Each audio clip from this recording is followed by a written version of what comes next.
आप देख रहे हैं प्रेस एक्सप्रेस। जैसे जैसे मुंबई महानगर पालिका का चुनाव नजदीक आ रहा है, वैसे वैसे राजनीतिक पक्षों में तैयारियां तेज होती नजर आ रही हैं। कोई विकास की बात कर रहा है तो कोई हिंदुत्व की, तो कोई मुंबई के खस्ता हाल रास्तों की बात कर रहा है। अब सवाल ये है कि सभी पक्षों में मुंबई की जनता के लिए कौन क्या करेगा कि चुनाव नजदीक आते ही सभी अपनी अलग वादों की बौछार लेके आते हैं, पर क्या जमीन पर उन पानियों की एक भी बूंद गिरती है, ये बाद में पता चलता है। राज ठाकरे की पार्टी एमएनएस अब की बार जनता के बीच कौन से मुद्दों को लेकर जाएगी और क्या आज भी एमएनएस अपने हिंदुत्व पर कायम है, ये जानने की कोशिश की हमने मनसे नेता संदीप देशपांडे से। देखिए ये रिपोर्ट। इस समय हम मनसे की ऑफिस में हैं और मेरे साथ में मनसे के प्रवक्ता संदीप देशपांडे जी हैं। मैं ज़्यादा जानकारी के लिए संदीप देशपांडे जी से जानना चाहूँगा, सर आज जो कार्यकर्ता को जिस तरीके से रजिस्ट्रेशन किया गया, क्या मकसद था, किस लिए किया गया और कब से ये प्रोग्राम शुरू किया गया है और कब तक चलेगा? कल 25 अगस्त था। कल सन्मान्य राज साहब के उपस्थिति में इस कार्यक्रम की शुरुआत हुई। हर 3 साल में हमें निवडणूक आयोग के जो नियम है उसके अनुसार सदस्यता संख्या और नोंदणी करनी होती है, तो उस कार्यक्रम की शुरुआत हमने कल की है। आज हमने एक प्रभात फेरी की, जगह जगह पे इस तरह के पोस्टर लगे हैं और ये सब पूरी जो प्रक्रिया है ये ऑनलाइन हो रही है। जैसा ये कोड आपको दिख रहा है, ये बार कोड आप स्कैन करोगे, QR कोड, तो आपको एक लिंक ओपन हो जाएगी, उसमें आप फॉर्म भर सकते हैं और महाराष्ट्र नवनिर्माण सेना के आप सदस्य हो सकते हैं। उसी अनुसार ये नंबर दिया गया है, इस पे भी आप अगर आप मिस्ड कॉल देंगे तो उस पे भी आपको लिंक आ जाएगी, तो आप उसे ओपन करके आप फॉर्म भर सकते हैं। इस प्रकार की ये प्रक्रिया है। संदीप जी, एक नया नारा अब दिया गया है, मी हिंदुत्व रक्षक। तो यहाँ पे सर और भी कई अन्य पक्ष हैं जो यही दावा कर रहे हैं कि हम हिंदुत्ववादियों की रक्षा करते हैं और हिंदुत्व के मुद्दे पर लड़ते हैं। तो सर अन्य पक्षों से आपका हिंदुत्व क्यों विभिन्न होगा? नहीं, सवाल विभिन्नता या भिन्नता का नहीं है। सवाल ये है कि हिंदुओं के लिए खड़ा कौन हुआ है। जब जब ऐसी परिस्थितियाँ सामने आई उस वक्त किसने क्या भूमिका ली, सवाल ये पैदा होता है। जब इलीगल जो लाउडस्पीकर थे, जब उसकी बात आई तो महाराष्ट्र नवनिर्माण सेना ने यह आंदोलन पूरे देश भर में फैलाया। आज पूरे देश में इसकी बातचीत हुई, उसके ऊपर एक्शंस हुए और जिस प्रकार की तकलीफ लोगों को थी उससे उनको राहत मिली। ना कि हिंदुओं को, मुसलमान भी उसमें शामिल है। इलीगल लाउडस्पीकर का मुद्दा सिर्फ मस्जिदों का नहीं था, मंदिरों का भी था।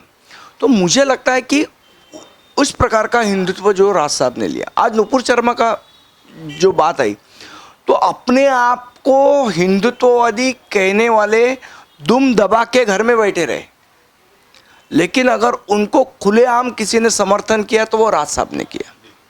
इसलिए लोगों को ये मालूम है कि हिंदुत्व रक्षक कौन है। संदीप जी, जिस तरीके से नुपुर शर्मा की बात की जाए, अभी हाल ही में टी राजा का बयान आया जो मोहम्मद पैगंबर के खिलाफ उन्होंने जो कुछ टिप्पणियां की, उसके बाद में हैदराबाद का माहौल गड़बड़ाया। पार्टी ने ही खुद उनको जो है पार्टी से निष्कासित किया हुआ है, तो उस मुद्दे पर क्या आप राय रखते हैं? देखिए, जो राज साहब ने उनके भाषण के दौरान भी कहा कि नुपुर शर्मा जी ने जो बात कही वही बात जाकिर नाइक ने कही थी। ओवैसी हमारे देवताओं के बारे में ये बात करते हैं, तब उनसे कोई नहीं कहता है माफ़ी मांगे। तो ये कौन सी बात हुई, ये कौन सा सेक्युलरिज्म हुआ? अगर आप करो तो ठीक है और हम करें तो? मुझे ये बात बहुत प्रोमिनेंट तौर पे रखती है।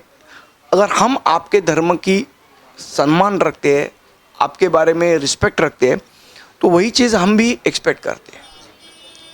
सर 100 लोगों की समिति गठित की गई है मनसे की तरफ से जो कि सर्वे करेगी सभी क्षेत्रों में। तो सर ये किस तरीके की समिति है और क्या क्या कार्य करने वाली है? देखिए, ये सब हमारी पार्टी के अंदरूनी बातें हैं, ये कैमरा के ऊपर नहीं कही जा सकती। सर, मैं अगर महानगर पालिका के चुनाव की बात करूं, अनकरीब ही महानगर पालिका का चुनाव होना है। सर, हमेशा से सत्ता में महानगर पालिका की जो है सत्ता के केंद्र पर शिवसेना और भाजपा रहा करती थी। अब की बार वो नक्शा बदलता नजर आ रहा है। सर, क्या लगता है इसके बीच में कहीं ना कहीं मन से अपनी बड़ी जगह बना पाएगी? बिल्कुल, और मनसे की तरफ अभी लोग जो है चारों पार्टियों से उब गए हैं। उनको अगर कोई पर्याय दिखता है तो वो महाराष्ट्र नवनिर्माण सेना दिखती है, और वो इसलिए दिखती है कि लोगों के जो बेसिक मुद्दे हैं, क्या आज 25 साल हो गए भारत को स्वतंत्रता प्राप्त हुए, 75 साल हो गए। 75 साल में हम एक बिना गड्ढों का रोड नहीं बना सकते? क्या रोड बनाना कोई ऐसी तकनीक है कि रॉकेट बनाने की जैसी तकनीक है कि बिना गड्ढों का रोड नहीं हो सकता? आज हम महानगर पालिका को इतने सारे टैक्स भरते हैं, आप भरते हो, मैं भरता हूँ, उसके बदले में हमें क्या सुविधा मिलती है? ना हमें ढंग का पब्लिक ट्रांसपोर्ट मिल रहा है, ना हमें ढंग की आरोग्य सेवाएं मिल रही है, ना हमारे बच्चों को हम महानगर पालिका के स्कूलों में भेज पा रहे हैं, ना हमें फुटपाथ पे चलने की जगह है, ना हमारी अगर गाड़ी रोड से निकलती है तो वो रोड ठीक से मिल पाता है। तो हम टैक्स भर रहे हैं, उस टैक्स के बदले में हमें क्या मिल रहा है? इन बेसिक सवालों को लोगों को जवाब देना पड़ेगा। जो आज तक सत्ता में हैं उन लोगों को इसका जवाब देना पड़ेगा, और यही मुद्दों को लेकर हम लोगों के बीच जाएंगे। सर, अगर मैं बात करूं मुंबई महानगर पालिका की, पूरे देश भर में सब में उच्च स्तरीय बजट वाली महानगर पालिका मुंबई महानगर पालिका है। किसी एक राज्य का जो बजट होता है वो एक मात्र महानगर पालिका का बजट है, इस तरीके से मुंबई महानगर पालिका है। सर, आपको क्या लगता है कि जो नेतागण वहाँ पे सत्ता में काबिज है महानगर पालिका की, वो उन पैसों का दुरुपयोग कर रही है कॉन्ट्रैक्टदारों के साथ में, और जिस तरीके से छल किया जा रहा है जनता के साथ में, आपको लगता है? देखिए, ऐसा है कि पहली तो बात एक है कि इतना बड़ा बजट जिनका होता है उनको तो बजट के बारे में एक पॉलिसी डिसाइड करनी चाहिए कि हमें हमारे प्रेफरेंसेस क्या होंगे, हमको लोगों को क्या देना है। किसी को जो पागलपन का दौरा पड़ता है, वो दौरा महानगर पालिका की पॉलिसी नहीं हो सकती है। आज आदित्य ठाकरे जी को एक दौरा पड़ गया कि भाई मेरे को साइकिल ट्रैक बनाना है, तो साइकिल ट्रैक के ऊपर महानगर पालिका ने 300-400 करोड़ रुपया खर्च किया। उनको कल एक दौरा पड़ गया कि भाई पेंगुइन लाना है, और पेंगुइन के लिए हमने करोड़ों रुपए खर्च किए। तो मेरे प्रेफरेंस क्या होने चाहिए, लोगों के प्रेफरेंसेस क्या है, इसके बारे में बात होनी चाहिए, इसके बारे में चर्चा होनी चाहिए, इसके बारे में लोगों से बात होनी चाहिए कि भाई आपको क्या चाहिए। आज मैं जब दिन भर काम करके घर आता हूँ, मेरे फैमिली को लेके मुझे जाने की जगह नहीं है मुंबई में, कहीं मैं उनको घुमाने नहीं लेके जा सकता। तो मैं जो टैक्स भर रहा हूँ, प्रॉपर्टी टैक्स भर रहा हूँ, पानी का टैक्स भर रहा हूँ, गार्बेज टैक्स भर रहा हूँ, रोड टैक्स भर रहा हूँ, उसके बदले में मुझे क्या मिल रहा है? मुझे लगता है इन बेसिक सवालों को लेके हम लोगों के पास जाएंगे और इनके सॉल्यूशंस हम देंगे। सिर्फ सवाल लेके नहीं जाएंगे, इनके सॉल्यूशंस देंगे, और ये सॉल्यूशंस हमारे ब्लूप्रिंट में हमने दिए हुए हैं। सर, नासिक महानगर पालिका कई सालों से मनसे के हाथ में है, 5 साल लगभग हो चुके हैं। सर, इस बार नासिक का रोल मॉडल जो मुंबई के अंदर नज़र आएगा, और बड़ी संख्या में नगर सेवक जो हैं महानगर पालिका में नज़र आएंगे, आपको लगता है? बिल्कुल नज़र आएंगे, और उस दिशा में हमारा प्रयास चल रहा है। नासिक में आप देखेंगे, अभी तो हम नहीं थे, भारतीय जनता पार्टी थी, लेकिन जो समय में हम थे उस समय में हमने जो रोड बनाए, आज भी उसके ऊपर गड्ढे नहीं है। मुझे लगता है यही सबसे बड़ी बात है कि बिना भ्रष्टाचार का अगर रोड बन जाए तो वो कैसे होता है, ये देखने के लिए आप नासिक आ जाइए। आपने सुना, ये थे संदीप देशपांडे जी। जैसे कि मेरा सवाल था, मुंबई महानगर पालिका के अंदर कई सालों से एक सत्ताधारी पार्टी का कब्जा हुआ करता था, मगर अब की नक्शा बदल चुका है और रोड मैप प्लान जो है बदलने की तैयारी में है और मन से कहीं ना कहीं इस बार चुनाव में पूरे दमखम के साथ में उतरने के लिए तैयार है।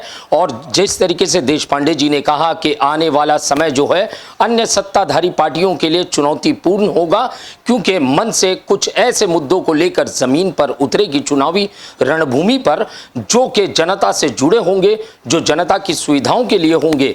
अब देखना यह होगा कि अनकरीब ही मुंबई महानगर पालिका का चुनाव होना है। इस चुनावी ऊंट किस करवट बैठता है और मुंबई महानगर पालिका के गुंबद पर किसका झंडा फहराता है। कैमरामैन साटविलकर के साथ सही शेख की रिपोर्ट, प्रेस एक्सप्रेस मुंबई। ये थे मनसे नेता संदीप देशपांडे, जिन्होंने स्पष्ट कर दिया कि इस बार मनसे पक्ष पूरी तख्त से चुनावी रणभूमि पर उतरने वाले हैं और मनसे अपने रुख पर और अपने मुद्दों पर कायम है, चाहे वो पक्ष को बढ़ाने की बात हो या हिंदुत्व हो या मुंबई महानगर पालिका में होने वाले भ्रष्टाचार हो। अब देखना यह होगा कि चुनावी ऊंट किस करवट बैठता है और मुंबई महानगर पालिका में किसकी सत्ता बनती है। मुंबई से प्रेस एक्सप्रेस की विशेष रिपोर्ट।